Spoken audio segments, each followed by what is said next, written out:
My name is David, and I'm 75 years old now, living in this quiet corner of Brooklyn where the old synagogue still whispers stories from the old country. I wasn't born here, though. My family came from a small town near Odessa, in what was then the Soviet Union, back when life was a mix of hard work and hidden prayers. I grew up at my grandfather's knee, listening to him recite from the Torah on Friday nights, his voice like gravel over warm bread. He taught me that words aren't just sounds, they're bridges or walls, depending on how you use them. But let me tell you something that still keeps me up at night.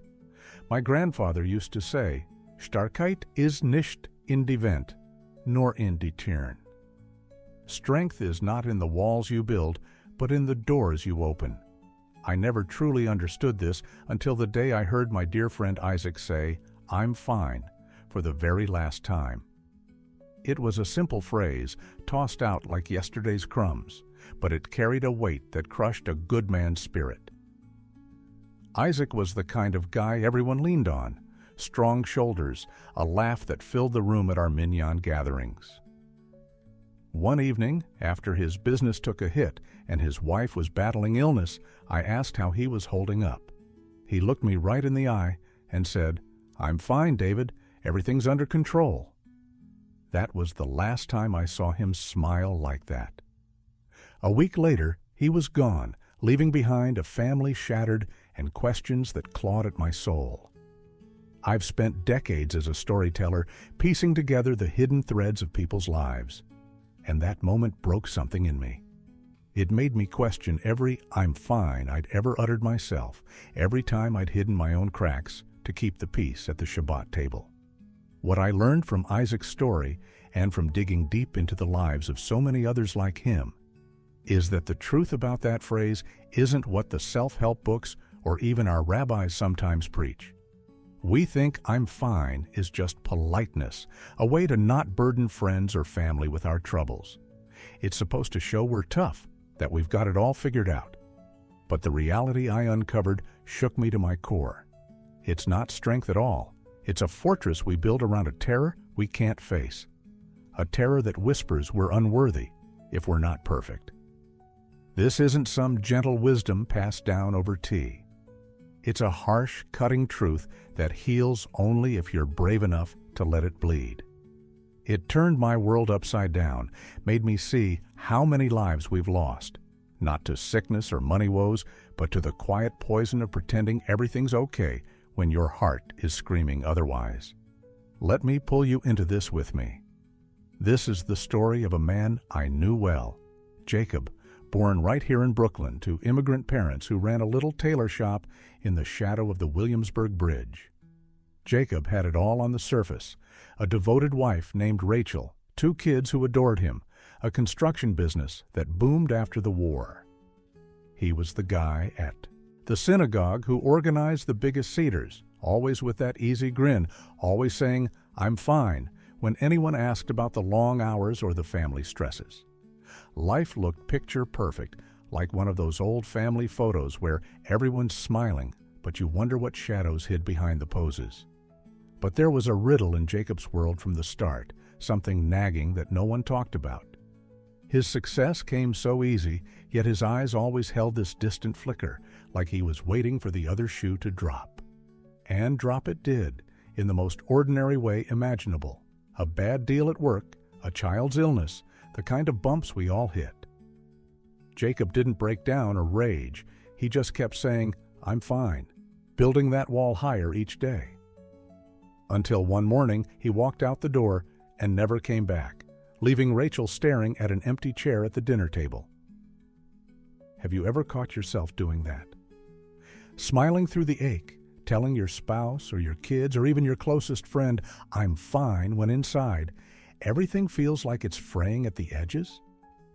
Maybe after a job loss that hit your pride harder than your wallet, or when the weight of caring for aging parents leaves you hollow. Or perhaps in those quiet nights when you lie awake replaying old regrets from your own childhood, the ones your parents glossed over with, "We're fine, everything's good." I remember as a boy in Odessa watching my mother force a laugh during the harsh winters, saying she was fine while mending clothes by candlelight to make ends meet. We all nodded along, but that pretense planted seeds of silence in us. If you've ever felt that pull, the urge to hide your real self because vulnerability feels like weakness, then this tale is meant for you. It's not about blame. It's about finally opening those doors my grandfather spoke of. Stick with me, because what comes next will challenge everything you thought you knew about strength, about worth, about the simple words we use to survive. Now let's peel back those first layers, because the real unraveling starts when we look beyond the surface. We all grow up hearing the same old tune, don't we? That saying, "I'm fine," is a badge of honor, a mark of true strength. It's what good Jewish boys and girls are taught at the dinner table, especially in families like mine, where my mother would smooth her apron and declare, "We're fine. God provides." Even as the bills piled up, it's supposed to show the world and maybe ourselves that we've got our act together, that we're not crumbling under the weight of life's endless tests. Think about it. In the Torah, we learn about endurance, about facing Pharaoh's plagues without flinching. So why not apply that to our own storms? Let me tell you about Sarah, a woman I knew from the old neighborhood in Brooklyn. She was married young to a man named Eli, had 3 kids, kept a kosher home spotless enough to make any bubby proud. But one day, Eli up and left, packed his bags. After 20 years, said he needed space, whatever that means. The community buzzed, but Sarah? She didn't wail or curse. At the next women's circle at the synagogue, someone asked how she was, and she straightened her shoulders, looked them square in the eye, and said, "I'm fine. We'll manage." And manage she did. She took over Eli's small bakery, turned it into a thriving spot with challah that could melt in your mouth and ruglach that drew lines down the block. Within a year, she was leading the PTA, volunteering at the JCC, even dating a nice widower from the shul. Everyone praised her resilience, called her a rock, a real example of Jewish grit. "See," they'd say, "that's how you do it. Head up, no tears, always, I'm fine." Sarah became the story we all wanted to tell ourselves, proof that burying the pain deep and powering through builds an unbreakable life. I watched her from afar, thinking, yes, this is the way. Strength like that honors the ancestors who survived pogroms and worse. But here's where the first crack appears, and I tell you this from my own hard-won experience, because ignoring it cost me a friendship I cherished. Years went by, and one rainy afternoon, Sarah invited me over for tea, strong black with lemon, just like back in the old days. We sat at her kitchen table, the one she'd refinished herself, and as the steam rose, her mask slipped. With tears carving tracks down her cheeks, she whispered, "David, I was so strong, so very fine for everyone, but no one dared come close after that. They saw me as unbreakable, so they stopped offering a shoulder, a real conversation. I built a successful life, sure. The bakery thrives, the kids are grown. But I haven't had a true hug, not one that said, 'I see you're hurt,' in over 10 years. Her words hit like a stone in the heart, that old Yiddish saying about a drop wearing away the rock. All that fine hadn't made her free. It had turned her strength into a prison, walls so high that love and comfort couldn't climb them. She wasn't living, she was performing, and the audience, her family, her friends, had applauded the act, but forgotten the woman underneath. I left that day shaken, realizing we'd all been cheering for the wrong victory. The truth runs deeper than that, though, and it gets uncomfortable fast. We don't say, "I'm fine," just to shield others from our mess. No, it's a shield for ourselves, a desperate guard against their judgment, or worse, their pity. That soft look that says, "Poor you, how fragile." It's like the proverb my grandfather whispered during those long Odessa nights. A word is a bird. Once flown, it can't be caged. But what if the bird we're releasing is a lie that traps us. Let me share Aaron's story, a quiet man born in Haifa who moved to New York chasing the American dream. Aaron worked as an accountant for a big firm, kept his beard trimmed, his prayers steady at the morning minyan. He had a modest apartment, a wife named Miriam, who sang beautifully during Shabbat, and 2 boys who played baseball in Prospect Park. Life was steady until the layoffs hit. The economy dipped, and poof, Aaron's job vanished overnight. Friends from the community rallied. "Let us help, Aaron. We know people." But he waved them off, that familiar line slipping out like habit. "I'm fine, really. I'll find something soon." He refused the job leads, turned down the financial advice sessions at the center, even when Miriam begged him to open up. "Don't worry," he'd say, kissing her forehead. "I'm handling it." Inside, though, shame gnawed at him like termites in wood. He pictured their pitying glances at services, the whispers about how the proud Aaron had fallen. So he hid, spent days pretending to job hunt while staring at walls, nights lying awake, tallying failures. The depression crept in silent, turning his once warm home cold. Miriam found him one evening, curled on the couch, unable to move, his "I'm fine" finally exposed as the hollow echo it was. It took months of therapy and our community's gentle insistence before he could admit, "I was drowning, and I pushed away every rope." Aaron's paradox taught me that phrase isn't protection, it's isolation, born from fearing we'll be seen as less than the heroes we pretend to be. And that's when a sharper memory of Jacob cut through, pulling me back to his unraveling. I remembered seeing him at that big charity gala he organized for the local shelter, the one where he stood on stage, beaming after raising over $1 million for families in need. The crowd cheered. He looked invincible, clapping backs and saying, "We're all fine as long as we give back." Rachel was there, proud as could be. But the next morning, she called me, her voice breaking over the phone. "David, Jacob's gone. He left before dawn and hasn't come home." The police searched, the community prayed, but in those frantic hours, I started to see the pattern, not just in Jacob, but in all of us. Now we dig into the why, because surface rules won't hold when the soul starts questioning. It's not about whether you say, "I'm fine." Plenty of us do, even at the Sabbath table when tensions simmer unspoken. The real knife twists in the motive. Is it pride swelling your chest, or a gut-wrenching fear of being truly seen, flaws and all? Like the Talmud teaches, not every action shines the same under light. Sometimes the light reveals shadows we hid. Take Chaim, a revered elder in our Brooklyn circle, born in Tel Aviv and wise beyond his years. He was the one everyone turned to, led the study groups, gave tzedakah like it was breathing, organized food drives that fed hundreds. After his wife passed young, leaving him with 4 kids, Chaim never faltered.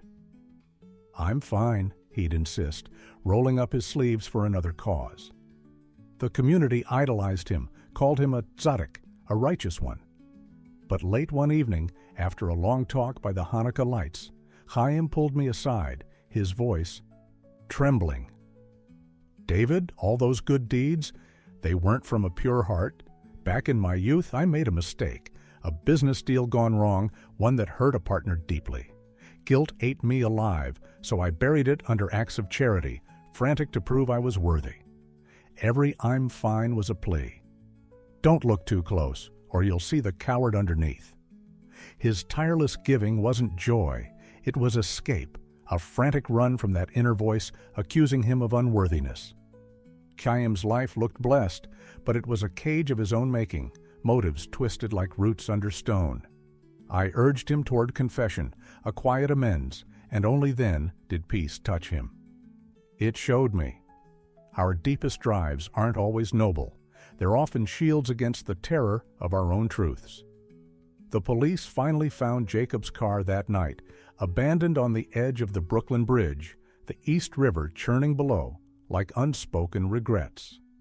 No dramatic note, no final plea, just his meticulous ledger tucked in the glove box. Page after page of every dollar donated, every hand he'd helped, tallied like debts to the universe. At the very bottom of the last entry, in his careful script, a single haunting line. I hope this was enough.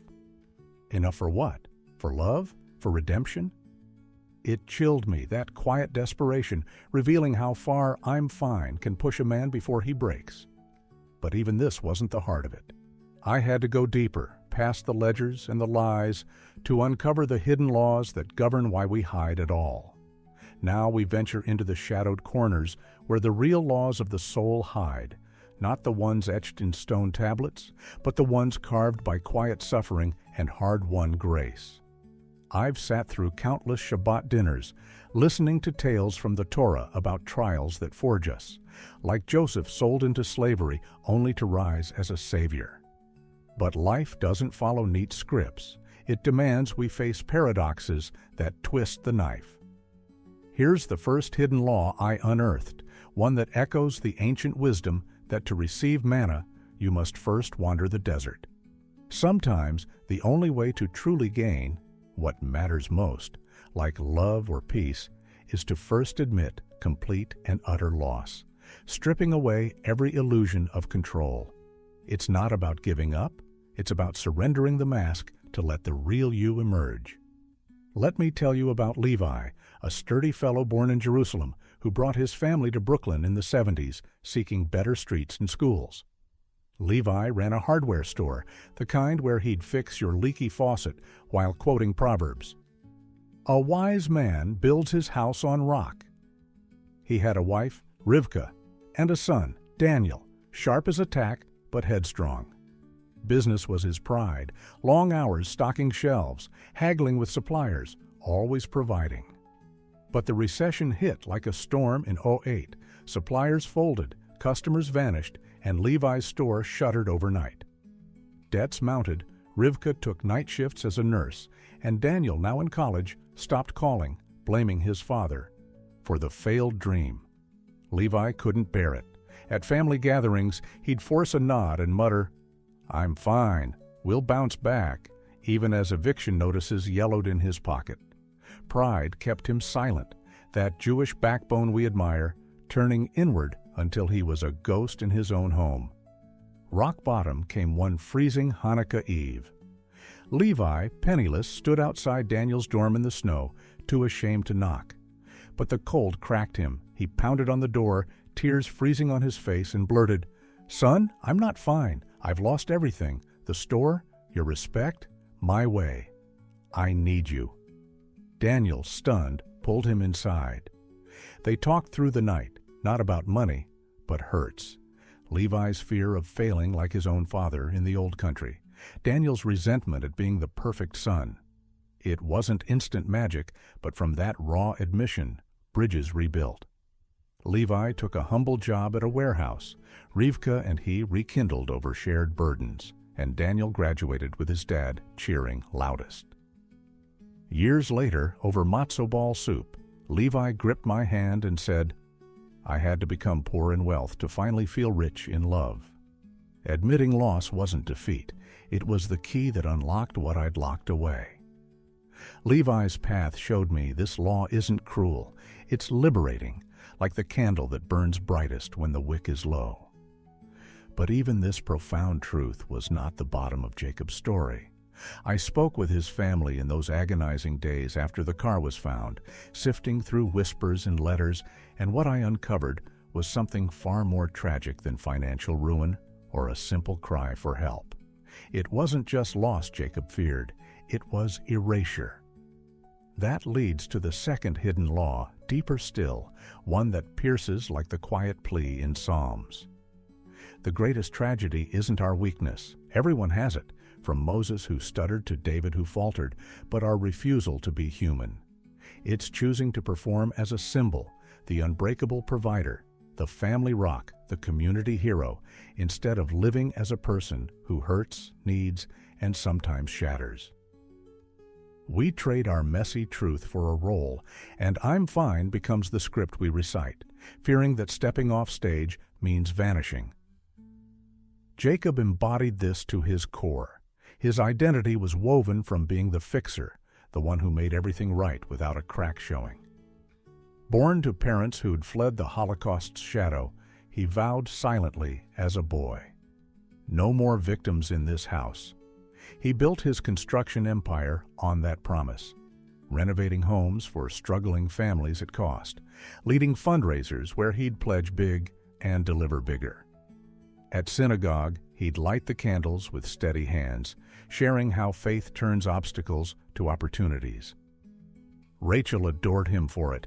The kids idolized the dad who never missed a game. But beneath, Jacob was performing a lifetime role, his real fears, doubts about his temper, regrets from a youth spent hustling too hard, buried under layers of fine. Like the metaphor my grandmother used, a word is a bird, but if you clip its wings with pretense, it never flies free. He gave endlessly, but never received, convinced his worth hinged on the mask. When the bad deal hit, a project delayed, costs ballooning, it wasn't the money that undid him. It was the first real threat to his symbol. What if they saw the man who couldn't fix it all? "I'm fine" wasn't reassurance. It was a desperate rehearsal, keeping the audience at bay while his soul starved. I finally sat with Rachel in their dim living room, the air thick with unsaid prayers, a half-eaten plate of kugel from well-wishers on the table. Through her tears, she shared their last real conversation, the night before he vanished. They were in bed, the city humming outside, and Jacob turned to her, voice barely above a whisper. "Rachel, if I wasn't the man who could give you everything, the house, the security, the life, would you still love me? The broken parts, the ones I hide?" She laughed softly, thinking it a late-night jest, and squeezed his hand. "Of course, silly. You're my Jacob." But in his terror-twisted ears, that laugh wasn't affection. It rang as pity, confirmation of his deepest dread, that his true, broken self was unlovable, a burden no one wanted. The phrase, "I'm fine," had become the cage he'd forged himself, bars of pride and fear, and in that moment, he realized he'd die inside it if he didn't break free. Rachel's story gutted me. Jacob hadn't fled from failure, but from the horror of being seen as human. No ledger could balance that scale, no donation erase the void. It was a tragedy not of what he lacked, but what he refused to claim, his right to be imperfect and still cherished. Yet, even here, the threads weren't fully woven. There was a greater synthesis waiting, one that would bind all these pains into a light we could carry forward. And then, as I pieced together the fragments, Sarah's lonely strength, Aaron's silent shame, Chaim's guilt-fueled giving, Levi's desert surrender, and Jacob's final ledger of desperate proofs, the picture sharpened into something stark and unifying. It wasn't about pride or performance alone, those surface shields we all wear like prayer shawls at services. Nor was it the fear of pity that Aaron clutched, or the twisted motives Chaim buried under good deeds. And it surely wasn't just the refusal to be human, as Jacob embodied in his unbreakable role. No, the central riddle of "I'm fine" unraveled into something far simpler and more terrifying. A crisis of worth, rooted in the lie that our value depends on what we do, not who we are. We grow up in families like mine, where survival meant proving your place, helping at the table, excelling in school, never complaining during those Odessa winters when food was scarce. The Torah tells us we're created in God's image, each soul a spark, but life whispers otherwise. Show results or fade away. Jacob's tragedy crystallized it. His ledgers weren't tallies of charity. They were frantic bids for belonging, each entry a scream, "See me as worthy!" When the bad deal cracked his facade, it wasn't loss of money that broke him. It exposed the void beneath, the terror that without his fixes and facades, he was nothing, unlovable dust.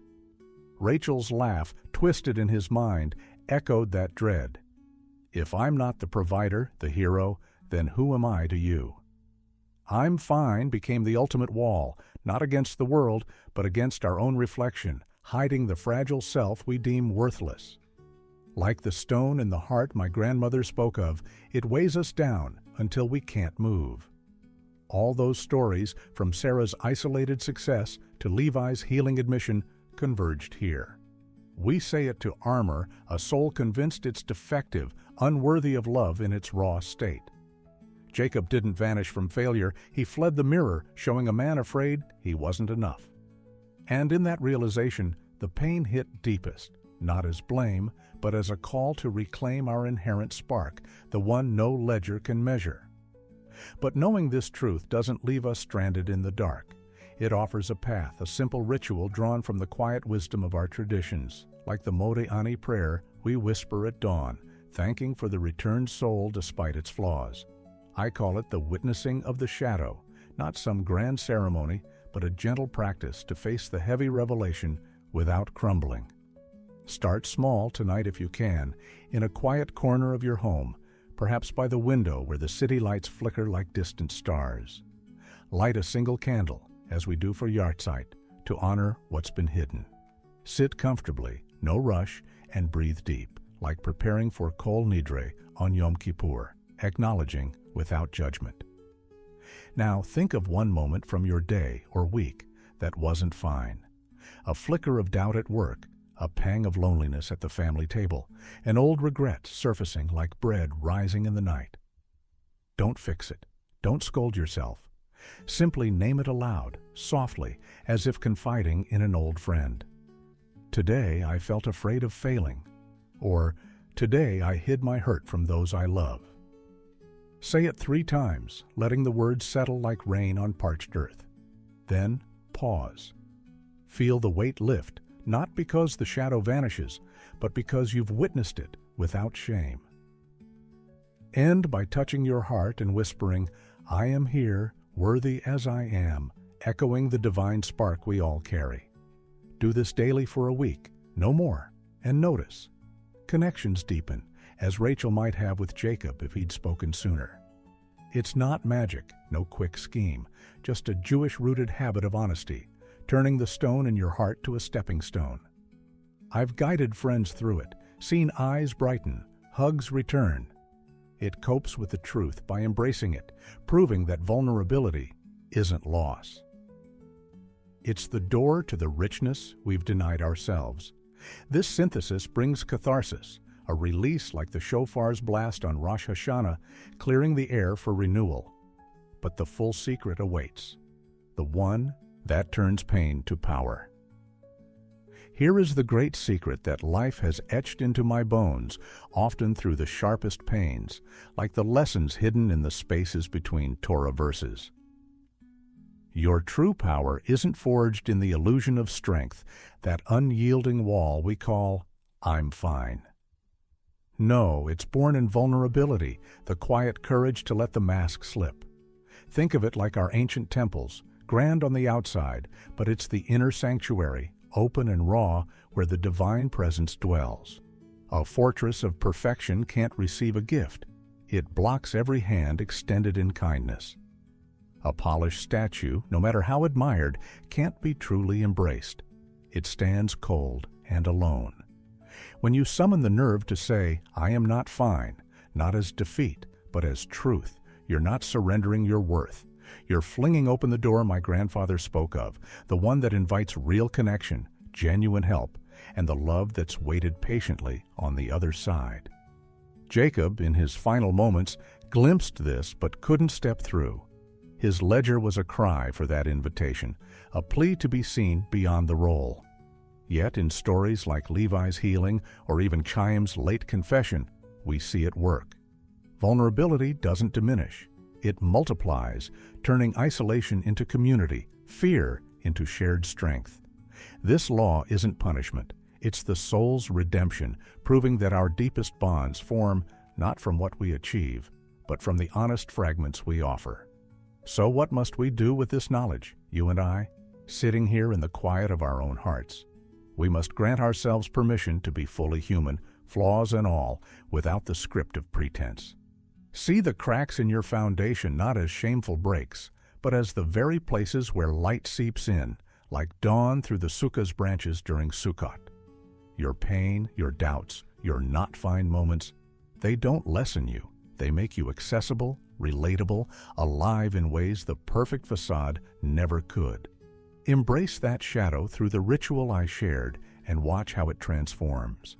Spouses draw closer, friends offer real support, and you rediscover the spark that no trial can extinguish. There's hope in this, profound and healing. Jacob's story isn't just tragedy. It's a mirror urging us to choose differently, to live not as symbols, but as souls worthy of touch. In accepting our humanity, we honor the image we're made in, finding freedom where we least expected it. If this journey through shadows and secrets has stirred something in you, please share it with just one person, a friend, a family member, who might need to hear that it's brave, not weak, to admit you're not fine. Let it ripple, like a good deed passed at the table. And in the comments below, open up. What is the biggest fear that holds you back from saying those words aloud? Your story could light someone else's path. Finally, subscribe to this channel, and together we'll keep unraveling the profound, tangled riddles of the human soul. One honest tale at a time. Be kind to yourselves, always. And remember, true strength lies in the courage to be honest with your own heart, even and especially when that honesty aches.